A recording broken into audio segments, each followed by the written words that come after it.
This is Where We Live from Connecticut Public Radio. I'm Catherine Shen. The Cambodian genocide took the lives of up to 3 million people between 1975 and 1979. Many were forced to work at labor camps where they faced abuse, torture, and starvation. But this is only part one of the story. The lesser-known part is the story of Ghost Mountain, or Preah Vihear Mountain, where over 40,000 refugees were forced to climb to their death. Today, we hear from someone who experienced this firsthand. Bunsung Taing lives in Connecticut and is a survivor of this massacre. He joins us with his son, James Taing. Together, they produced a documentary film, Ghost Mountain, The Second Killing Fields. You can find the full documentary at ctpublic.org/wherewelive. We started our conversation with Bunsung and James by asking about what life was like in Cambodia before the genocide. Well, during what was called the golden years in Cambodia, which people like himself who lived through that reminisce very fondly of Cambodia having sort of every modern thing that we had in the West there. They had music, they had, movie theaters, watch Western movies. But what was taking place at the borders was the Vietnam War. And it began to spill through the rest of the region, particularly Cambodia. Story goes is that the Viet Cong were sort of branching out and sort of setting up posts of their provisions and military encampments outside of Vietnam in Cambodia. And they were using that as basis to go and attack the United States there. So as a response to this, very secretly, the Nixon administration began to bomb Cambodia, which was generally considered neutral. They had no stake in, or they were trying to toe that line of, we are not for the U.S., we're not for the Vietnamese, or the North Vietnamese, we are neutral here. And I'm sure Nixon administration did not like that policy or felt like they may have been leaning towards some bias. So they decided to secretly bomb the country. And it started off as like bombing this border area, but if you look at other maps, they bombed the entire country itself. And Cambodia became one of the most bombed countries in the 20th century. We bombed Cambodia more than we bombed Japan in World War II. And there was enormous devastation that took place. And this all happened secretly. Nobody knew about this.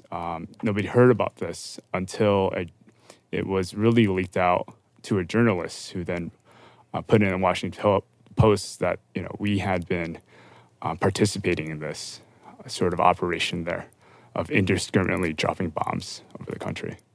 And that eventually led to communist rule and purges. Can you give us an idea of what that looked like? Yeah, so this became very quickly a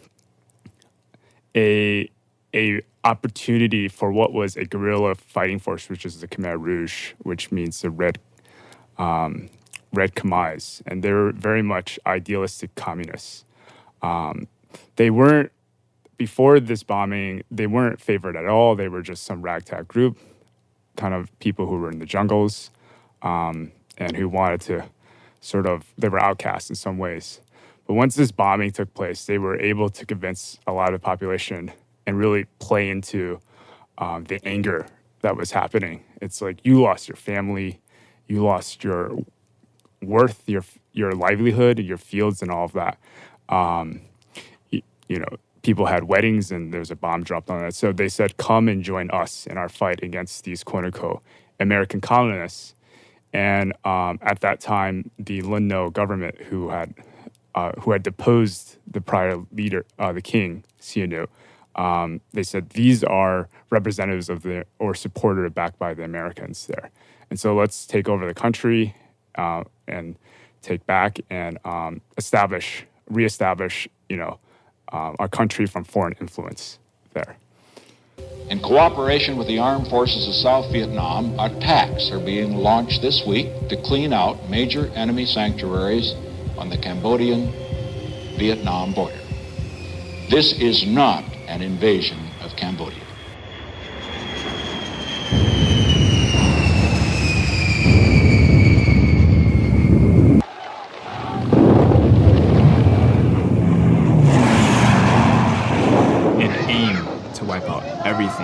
and determined to be modern.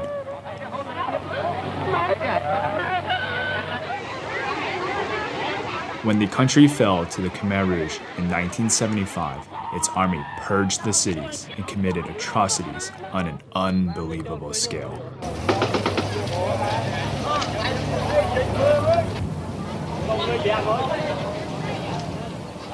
When we were forced out of Phnom Penh, my father told me everything is going to be okay. And that's the last time I remember my father. 7 million people were forced into labor camps. That was a clip from the documentary Ghost Mountain. You can watch the full documentary on ctpublic.org/where we live. Bunsang, of course you were there when this was happening. Did you have any awareness what was happening before you reached the labor camps? Well, we was live in outside of Phnom Penh, and then the Civil War started in 1970, 69, 68. So our family just left the village and moved to close to the Thai border, and so we was living Poi Pat in the Thai border. So because of the Thai border, and we pretty peaceful because we don't have any fighting that much at all. So I didn't know that much about the war because where we live is pretty peaceful. Yeah. Mm-hmm. And you eventually ended up in a labor camp that's famously known as the killing field. Mm-hmm. Can you describe the kind of work that was being done there? Well, that's also one of the worst things that people can bear with. I mean, so every day they put us to dig the well. They told us that digging the well on the bottom of the mountain to collect water so they can grow black pepper. So, and I kind of was thinking, what the heck they are digging the well on the bottom of the mountain with so much rock. So they force us to do hard labor every day. It's like 13 or 14 hours a day without any foods, without any let us to go clean ourselves, and they just treat us like animals every single day. Yeah. I'm there, and I saw people are actually there before me, and they are dying because they cannot bear with starvation and tortures, and they die, and they have no Khmer Rouge. They have no remorse to all those people at all. They don't care about how many people are dying, because we dare to die anyway. So that's not, that's. During that time, we always think about that being killed or being dying is better to live because it's so much torture and suffering, So, but I never try to fight for my survival, and every day that we try, but it's just like every day that we don't have any hope at all, that we made through the next day. Yeah. Mm-hmm. But we did make it to the next day, and we make it to refugee camp, and that's one of the best place.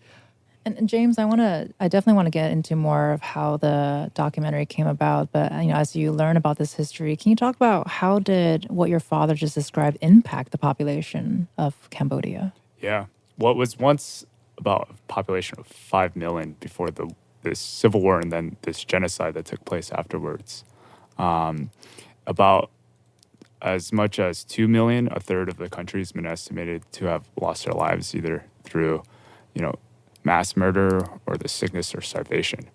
And so it's been, as much as we hear, it's called the killing fields. During that time, the only other comparison they could make was that this was the second Holocaust that had just taken place.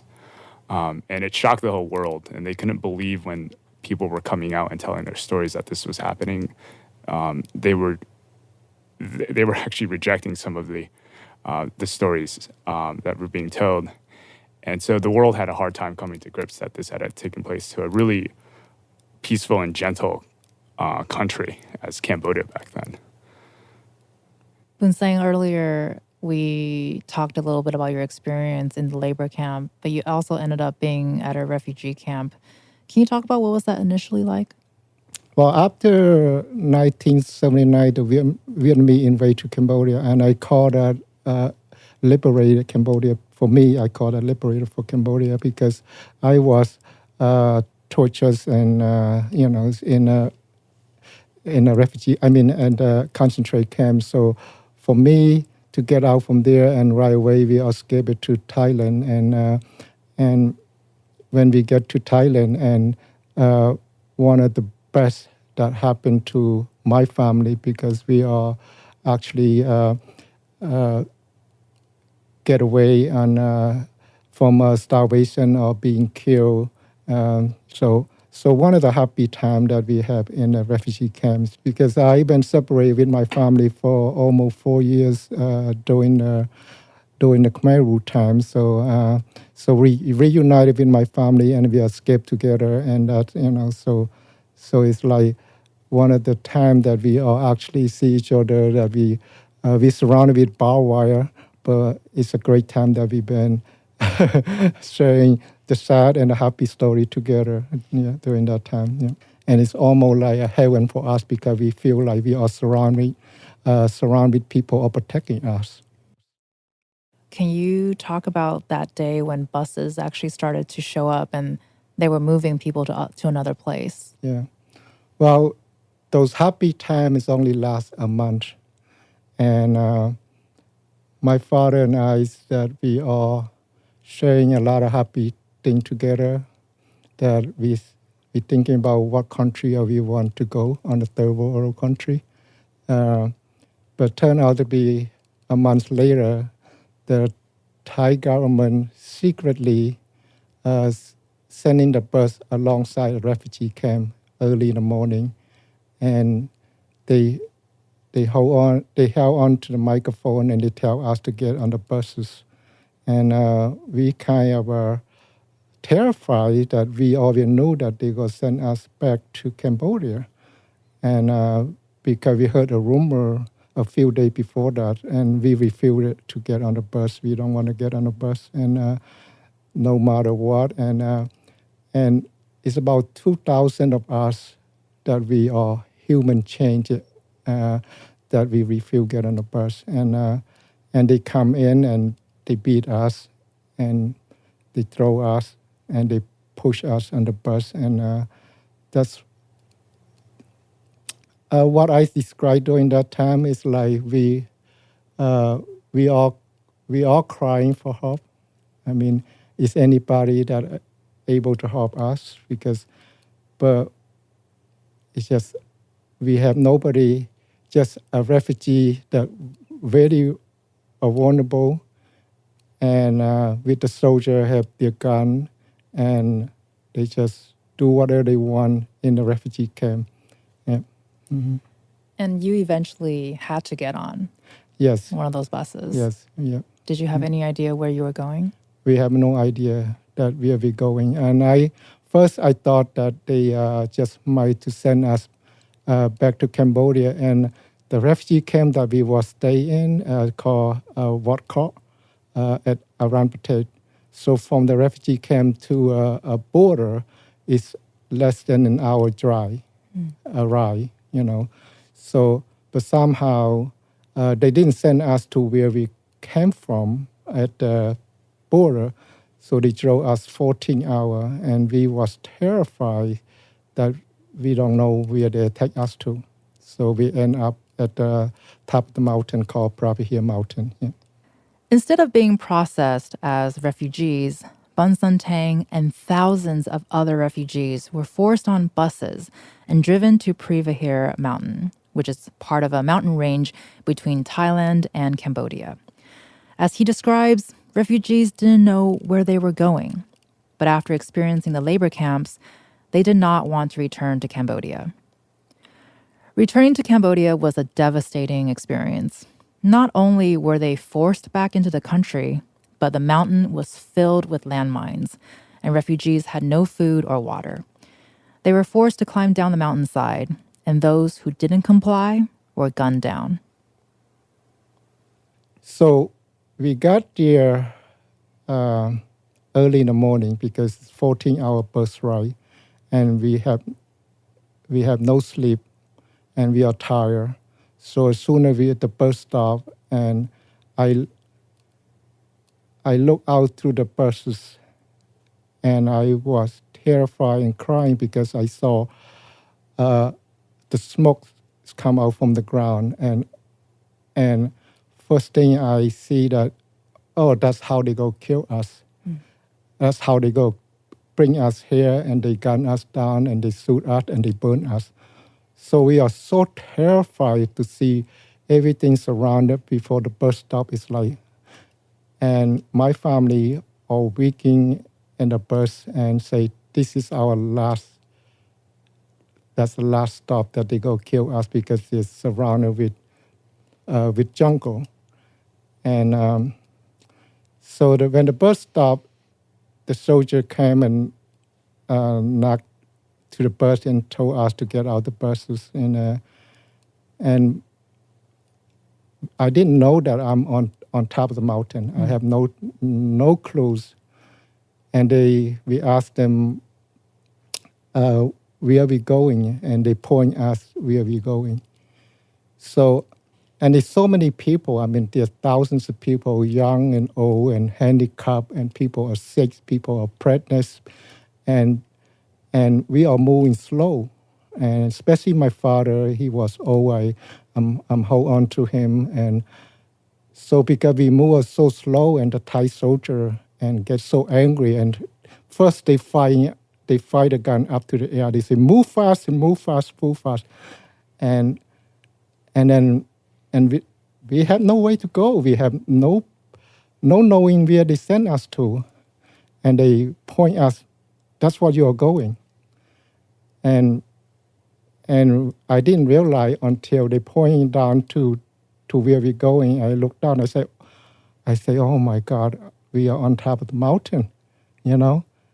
And sooner or later, they just gun people, and because we are moving too slow, so we just keep going down, and the mountain is so steep.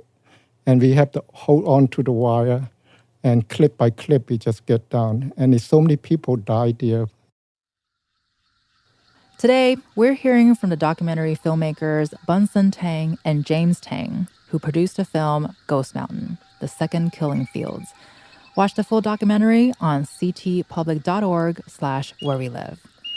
Coming up, we hear about returning to Preah Vihear Mountain nearly 40 years after these atrocities occurred. From Connecticut Public Radio, this is Where We Live. I'm Catherine Shen.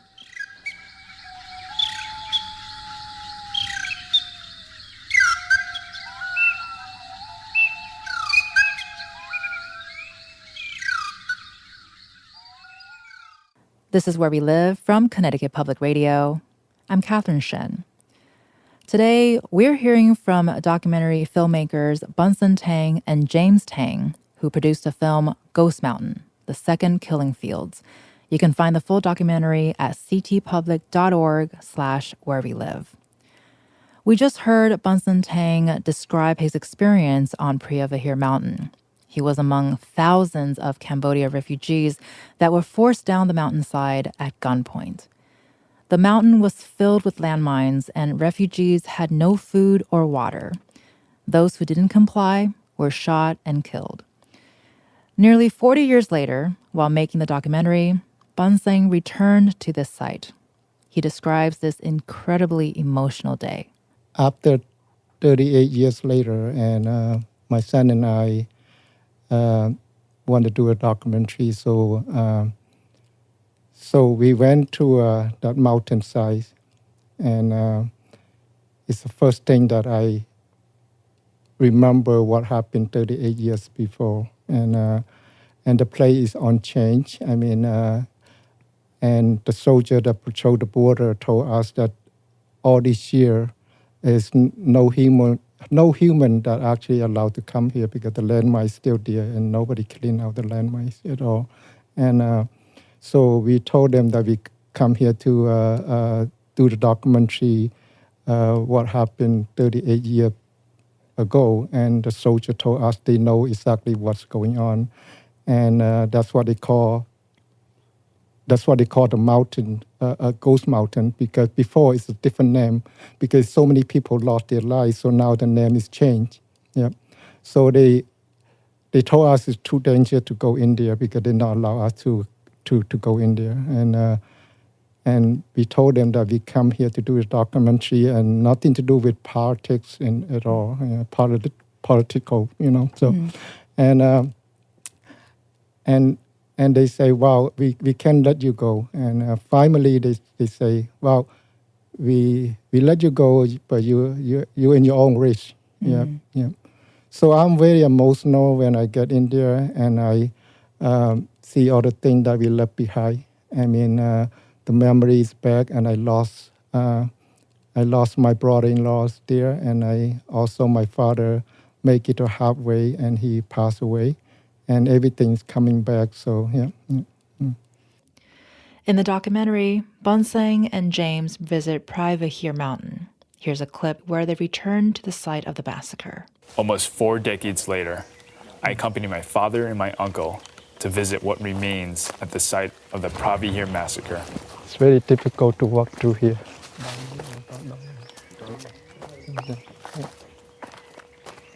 We follow the track that everybody went.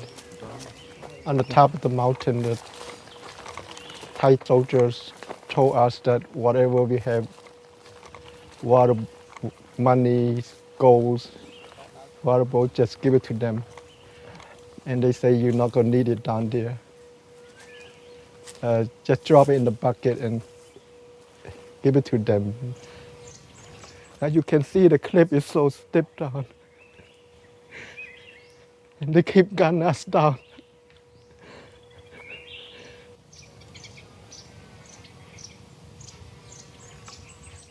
We have no way to get down. We have to hold the wire to lower ourselves down, clip by clip. We heard the planes, the sound of planes flying through. We thought someone come to help us. 43,000 refugees cry out for help. But no one come for us. You can find the full documentary on ctpublic.org/where we live. James, what was it like for you being there? It was quite incredible.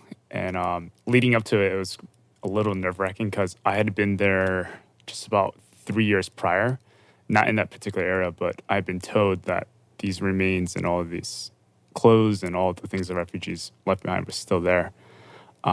So I come back a few years later with a camera crew this time, and I don't know what to expect when we go in there. I don't even know if I'm leading my crew into the right place. So there's this sense of like huge uncertainty. It feels a little perilous. And when we actually go in there to film, I'm just struck by how much what I'm seeing matches what my father has been saying all these years of me documenting him. And it's as if I was actually living through history itself. And I could not believe like they would take us there and they would just start pulling at the ground, just the artifacts, the clothes, the blankets, the pots and pans that all these refugees left behind. And I was just shocked. I was like, this is really true. This really happened. I was quite stunned, and like nobody's seen this ever there. And I felt like we were breaking new ground in that then. So James, I want to ask you too, can you talk about why hasn't this story been told yet? Yeah, it's a good question. Preah Vihear, the pushback of these refugees in Preah Vihear, at the time, there were many rescue workers who were trying to raise awareness about it. And they did, there's a New York Times article that was written by Henry Cam. They tried to bring more of the press. I think there was even efforts to get to the Pope in Rome to know about this incident, because you have 40,000 refugees who were just sent on a mountainside with in a minefield there. What eventually happened was that a lot of these refugees ended up being saved through negotiations with Thailand, and a lot of them were resettled quickly. And so the matter was resolved in a way that was done through diplomacy. Now, when asked later on, like, why did you do this, and the line of questioning, and a lot of the Thai counterparts that the relief workers worked with didn't want to answer, and they felt very embarrassed. And it seemed like this kind of operation was done by the military, a rogue set of the military leaders there that did that. And the rescue workers did not want to press in more and raise more issues because they were guests of the country there. And their primary role was to help as many refugees as possible. So it was about moving on and not stirring enough and more trouble. And that would lead to them getting ousted there. Going further, it's also this story. It falls on the backdrop of the Cambodian killing fields, and there was just so much out there about the Cambodian kill fields, and this kind of got put in the back burner of that. And then a lot of Cambodians, like my father, who came to this country at large, they all just decided just to put it aside there. And this is so common there. And so that's here.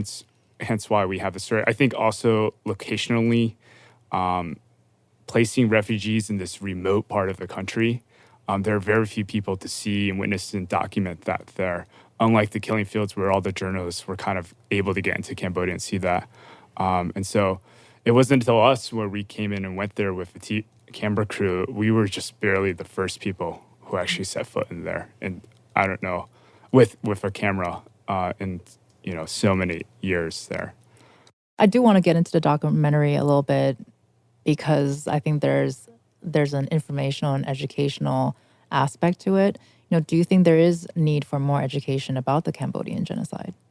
Yeah, I think it's plays a lot into the timeliness of like where we are in the world today. I think we have a lot of the policies and foreign policy we've had since the 70s are still the things we do in the world generally. And so how do we resolve war and conflict is a major question we have. And I think what happened in Cambodia, this killing fields, tells two stories. There's one story where we try to resolve it by bombing those who were not part of the war, using that as our tactical operation. And that led to really poor results there.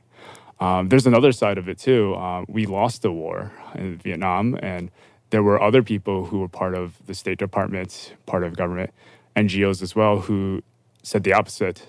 We left this problem, there's consequences, and it's up to us to make up for it. And they stayed behind and began providing human assistance, relief work. And I personally believe this story really echoes that history of like further devastation was averted because it was sweeping through that whole region.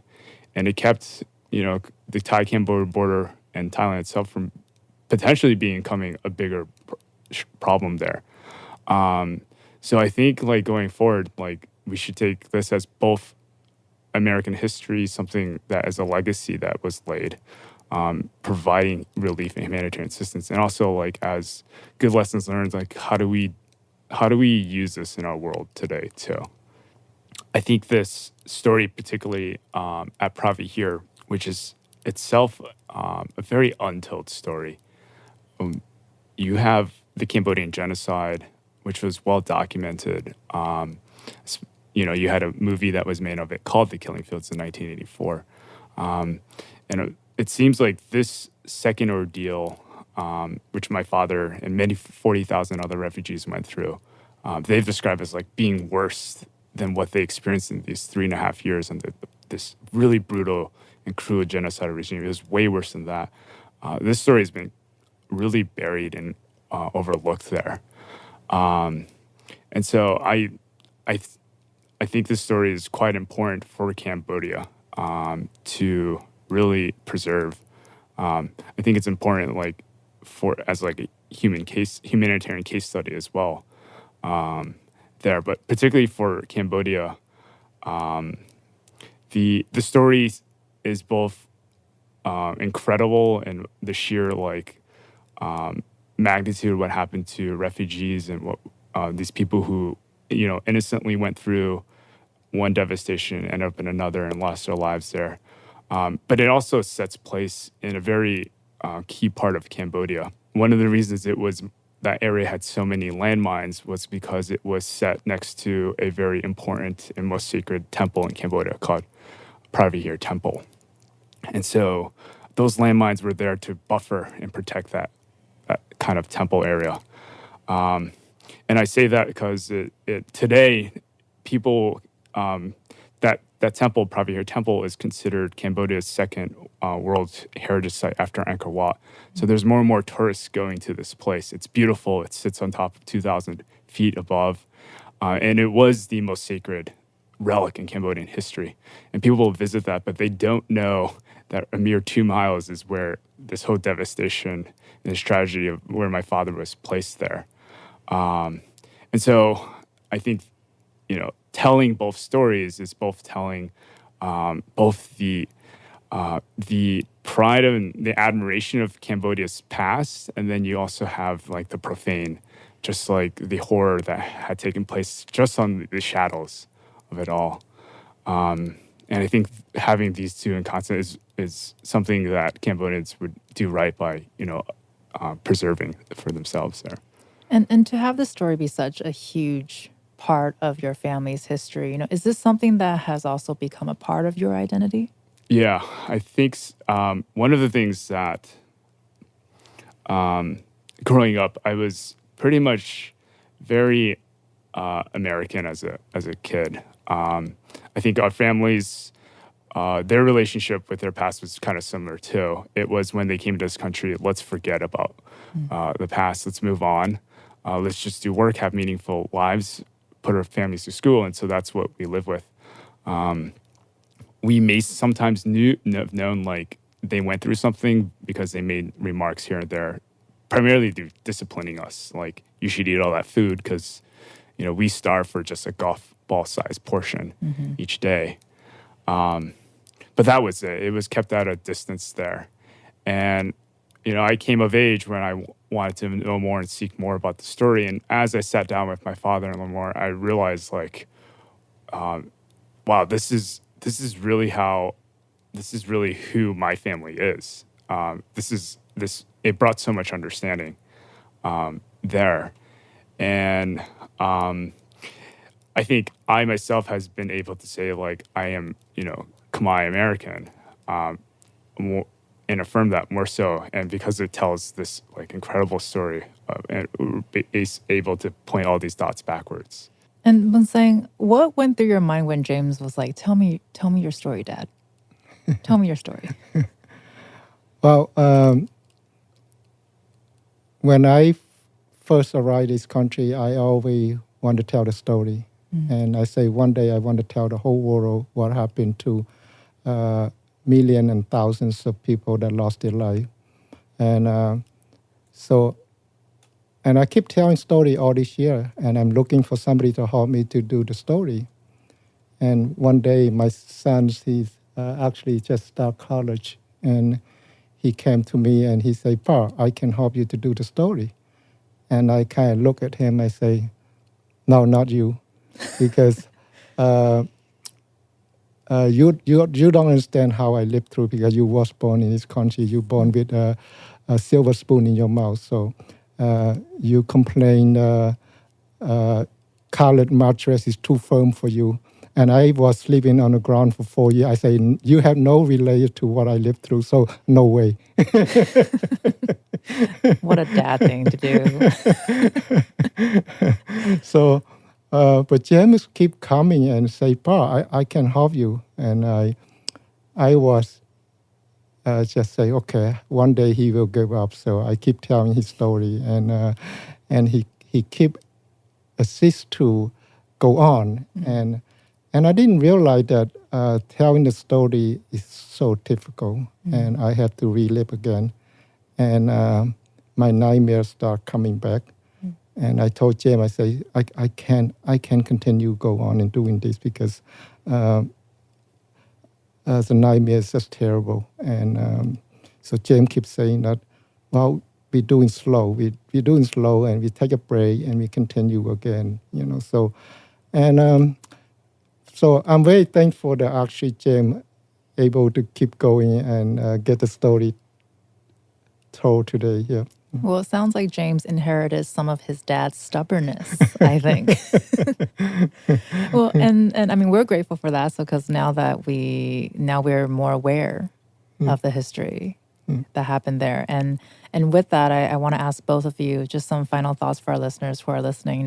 What do you hope they take from this conversation today? When I primarily started this story, it was telling one of, inspirational that my father was a survivor. And knowing that he was a survivor got me through some difficult lumps in my life too. And he went through something that, 1 in a billion odds. And so, and it's through that sheer human perseverance there. And what I want to share is that, everyone can get through whatever, triumph over what confronts them there, as long as they have the hope and faith that they can get through it. And the last part is, we have a history of both having been involved in this, but a history of compassion, helping, provide assistance there. And that's not really, there's a lot of unsung heroes out there. And so this documentary is a tribute to all of those. My father is here because he was rescued by many there. And we did a lot of good things too. And I think that's something that ought to be shared more broadly. And Bunsang, what do you hope our listeners will take out from this conversation today? Well, it's the same thing that I have mentioned before, and be kind to one another, and be emphasize to the people that actually need it. If you can help them, do the best you can, but please don't hurt the people that really vulnerable that need help. Yeah. Mm-hmm. You just heard from Bunsen Taing and James Taing, who were both featured in this documentary. And you can find a link to this documentary on our website, ctpublic.org/wherewelive. Coming up next, we talk about how some teachers are working to bring this film to their classrooms. From Connecticut Public Radio, this is Where We Live. I'm Catherine Shen. Stay with us.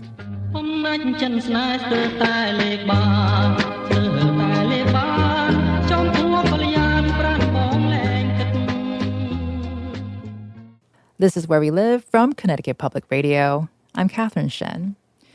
We just heard from James Taing and Bunsen Taing, who produced and were featured in the documentary Ghost Mountain, The Second Killing Fields. James and Bunsang want to bring attention to the atrocities of the Cambodian genocide, and one local educator wants to bring their documentary into Connecticut schools. Joining us now is Jenny Hakila Diaz. They are a professional learning coordinator for the Connecticut Council for the Social Studies and also the activist in residence for UConn Asian and Asian American Studies Institute. They are also the co-chair of the Asian Pacific American Coalition of Connecticut. JHD, thank you so much for being on the show today. Thanks for having me. And so, we've talking about this documentary, Ghost Mountain, which you've also seen. Can you tell me what went through your mind when you first watched it? I actually first got to see the documentary almost a year ago now. I got to watch it with 100 high school students in New Haven, and it was a really life-changing experience, especially to experience it with so many young people and to get to speak with one of the co-creators, James, and his father, Bunsang, that day. It was a pretty overwhelming experience. And what was it like sharing that experience with students? I think all of us shared this moment, like this kind of long moment of silence afterwards, because even though it's only about 45 minutes long, it's such an amazing story in so many ways and so heartbreaking. And to know so little to nothing about it, I think that was also part of the experience, to have so many people in a room realize this thing had happened and we didn't really know anything about it before. Right. Seeing that film it was a lot. Right. We felt very similar in the sense of like it, like you mentioned, it's a pretty short film in comparison to other documentaries, but we definitely felt that punch. What has it been like using this as a teaching tool in classrooms, and how are students responding to it? Their reception of the film is incredible. It shows how, even if the storyline is unlike any that they've ever experienced before, that the documentary is so well made. And even though the students walk away with honestly a billion questions about, backdrop, what happened before this, what happened after this, it shows that it's created this incredible dialogue amongst students, and then also with the creators, with James and Bunseng. Like, there's this one teacher I've been working with. He showed the film in late April, and then Bunseng and James went into his classroom and talked to the students, to fill in some gaps and then also take what questions they have. And there's been this ongoing email thread since then, so for over about a month now, where the teacher and the students talk, collect questions, send them to James, and then James and his father spend some time answering the questions. So they've had this ongoing conversation, and that's really been fueled by more and more questions that students have. So it just shows that even though, again, it's such a short documentary, it has incredible power in terms of having students really, really engage with history and think about it in the context of our current day. I think the interesting thing about using this documentary is that each teacher, so most of the teachers who showed it are modern world history teachers.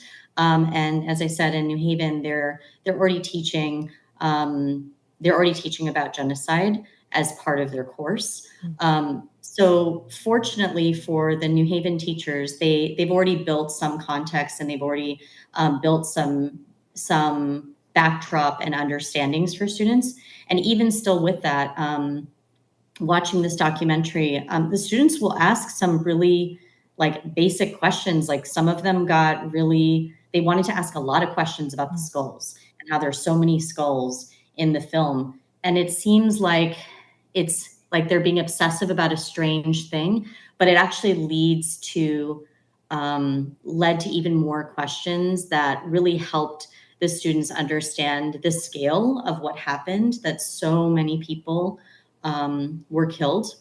Addressing even those questions that seem like they're sort of stuck in like literal comprehension of the film helps to have the students have those deeper conversations as they continue to unpack what they're watching, and then connecting it, because the students automatically do it. You don't even need to prompt them. They connect it to other things going on in the world that they know about, whether it's from their family's history or what's going on right now in our world. With that in mind, however the students make connections and how they learn and the questions that they ask, when we're teaching history, I think learning about the Holocaust is usually a big part of the world history curriculum. But can you talk about, is there a need to broaden that discussion when it comes to education about genocide? I think so. I mean, I think there have been so many moments in history where we've had incredible numbers of people killed. And that's not because I want us to only learn about all the atrocities. Right. And at the same time, going back to what I said before, if we try to hide the atrocities, going back to genocide, and in some cases continual genocide in our country of some of our communities here, then we're really not helping our communities come together to be a community together, because we're ignoring or pretending that we've experienced these things, and that certain parts of our community in particular have been incredibly harmed in ongoing fashion by these atrocities. And as these conversations continue, and as the students are learning about history, I think from a different lens compared to when I was in the classroom. Do you see a call to action in this film? What takeaways do you hope that the students walk away with?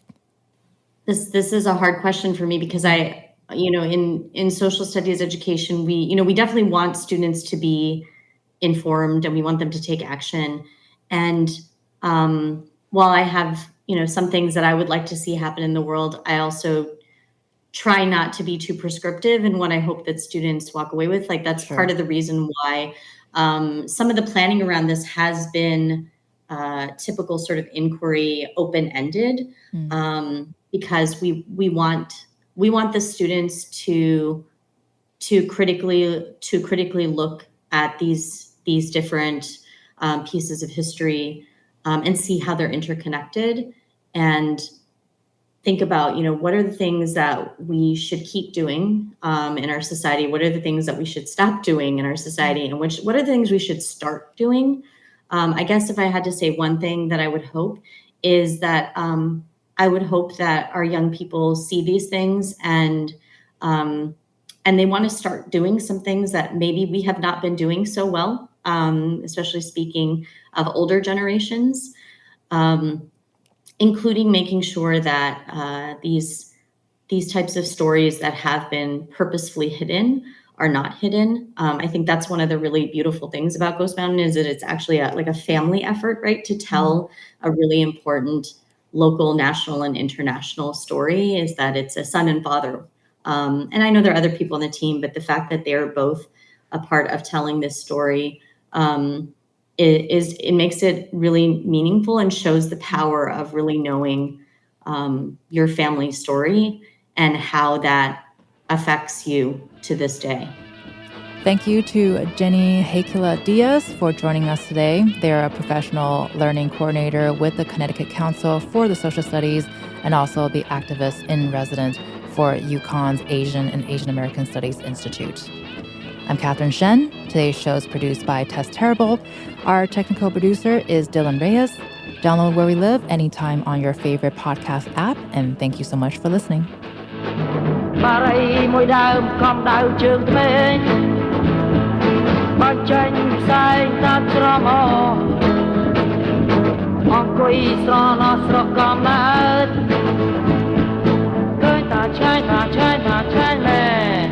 Now មានតទៅទៀត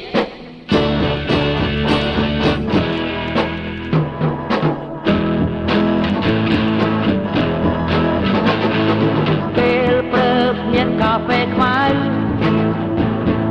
ក្តៅអ៊ុនដាក់ក្នុងពែងដាក់ស្ករសពីស្លាបព្រាកន្លះឃើញថាឆ្ងាញ់មែនសែកមកទៀត